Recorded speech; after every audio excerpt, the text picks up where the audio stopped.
Spiritual Keys to Free Your Soul. Inspiring by Emmet Fox. Teachings. Emmet Fox was a 20th century spiritual teacher and author known for making deep metaphysical ideas practical and accessible.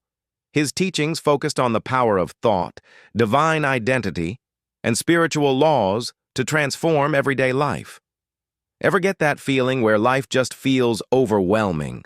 Like you're constantly reacting, stressed out, and your happiness depends entirely on what's happening around you. It's like being stuck on a ride you never chose. Sound familiar? Well, what if there was another way? A way to smooth things out and regain more control than you think you have. That's exactly what we're diving into today. We're exploring powerful teachings about inner freedom, inspired by Emmet Fox, and, more specifically, a resource called The Inner Christ, Spiritual Keys to Free Your Soul. His work offers what he calls spiritual keys, and my mission here is to take these deep, sometimes abstract ideas and make them simple, practical, something you can actually use in your daily life. It all starts with understanding the power you already have inside, the power to change your experience, no matter what's going on around you. The creative mind. The first spiritual key is the creative mind. Sounds big, but the idea is simple and profound. Your thoughts are the cause, and your experience is the effect. Like ripples in a pond, your thoughts ripple out and shape your reality. Here's an example. Someone gives you a weird look on the street. Now, if you're already feeling insecure that day, your mind might go into overdrive. Did I do something wrong? Do they not like me? Instant mood drop. But imagine you're feeling confident, same look, same person.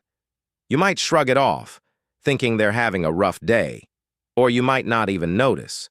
The event didn't change, you did. That's the core of it. Your interpretation, shaped by your inner state, determines how you experience the world. Fox emphasized, this isn't about blaming yourself for your past. It's about realizing your power to shape your future by choosing new thoughts now. It moves you from feeling helpless to feeling empowered. This leads to what he calls thinking with truth. It's not just shallow positive thinking, it's about aligning your mind with deeper spiritual principles, recognizing the inherent goodness and abundance always available beneath the surface. So how do we do that? Start with observation. Watch your thoughts during the day without judgment. Just notice them. Then start choosing. Replace thoughts of scarcity with gratitude, resentment with forgiveness, fear with trust. Like training a muscle. Catch the negative, substitute the positive. And not just in thought, but in feeling. You've got to feel the gratitude, the abundance, the trust. Fox summed it up beautifully with this affirmation. My thoughts are divine seeds.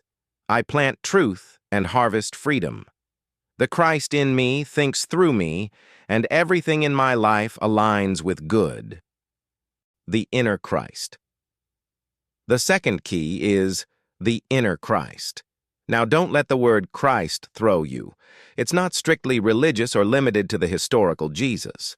Fox uses it to describe the divine spark within all of us, that core of wisdom, love, and power, your true self, beneath the ego. He connects it to the phrase, I am that I am, what he calls the secret name of God. And he shows how we often misuse it. We say, I am sick, I am poor, I am lonely. And in doing so, we attach our divine identity to limitation. But the truth, according to Fox, is that your real I am is whole, abundant, powerful, because it comes from the divine. You're not separate from God. You are a child of God. To reconnect with this inner Christ, Fox recommends inner prayer. Not begging or asking, but listening. Just close your eyes, place a hand on your heart, and repeat softly, I am. I am the perfect image of God. I am the living Christ within me. Feel that truth. Let it center you. And it's not just about seeing that in yourself, but in others too. When you recognize the divine in someone else, it's harder to judge or fear them. It builds connection, compassion. That doesn't mean problems disappear, but you navigate them differently. The storm might still rage, but you have an anchor, a peace within. Here's a prayer from Fox. Beloved Father, I recognize that I am not separate from you. The Christ within me is my true identity. The law of spiritual attraction. This one might sound familiar, like the law of attraction, but Fox had a different take. It's not just about attracting what you want, it's about attracting what you truly believe, what you accept deep inside as real. He compared it to a radio. If you want a certain station, you have to tune in precisely. Just wanting the music won't help if you're tuned to static. Same with your mind. To attract good, you must tune your thoughts and beliefs to the frequency of God, what he called spiritual frequency. And the dial that gets you there? Faith. Not just hoping, but knowing. A deep certainty that what you seek is not only possible, it's already present in the spiritual realm. So prayer in this context isn't begging. It's aligning. It's saying, Father, I know your peace lives within me. You affirm what's already true on a spiritual level, and by tuning to that truth, it begins to manifest in your life. Your circumstances mirror your dominant beliefs. Not to blame, but to become aware. Ask yourself, what belief might be shaping this experience? Then choose a new one. If you want more prosperity, start by cultivating gratitude, self-worth, and a belief that abundance is your divine right. Fox's prayer here is, Beloved Father, I know that your good is already given. Like attracts like, good comes to me because I am like the good. Amen. The law of reflection. The final key is the law of reflection. While the law of attraction is about drawing things in, reflection is about how the world mirrors your inner state. Fox taught, there are no enemies, no victims, only reflections. That's a bold idea. But here's what he meant. When a pattern or painful situation keeps repeating, it might be showing you something inside, an unhealed wound, a fear, a belief. So instead of blaming others or life, pause and ask, what is this reflecting to me? Even the people who irritate you.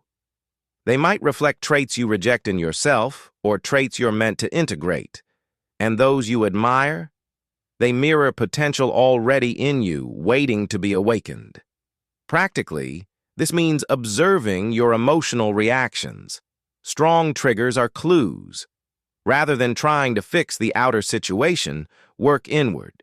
Shift your beliefs, affirm the truth, change the image within, and the reflection will change, eventually. Fox's prayer for this principle. My Father, I recognize that the world is a reflection of my consciousness. Today, I choose to see with the eyes of Christ. Amen. If these insights are resonating with you, don't forget to like, subscribe, and share this video with someone who needs a spiritual reset today. Let's spread the light together. So let's recap the 4 keys. The creative mind. Your thoughts create your experience. The inner Christ. Your divine self is always present within. Spiritual attraction. You attract what you believe and feel deeply. Reflection.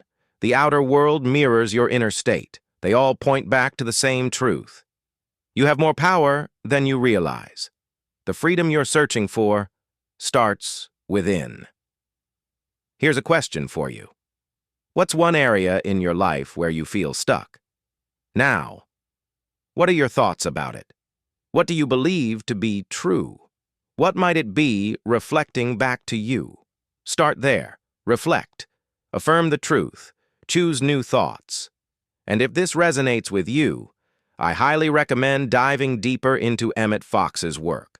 These 4 keys, they're not just ideas, they're tools.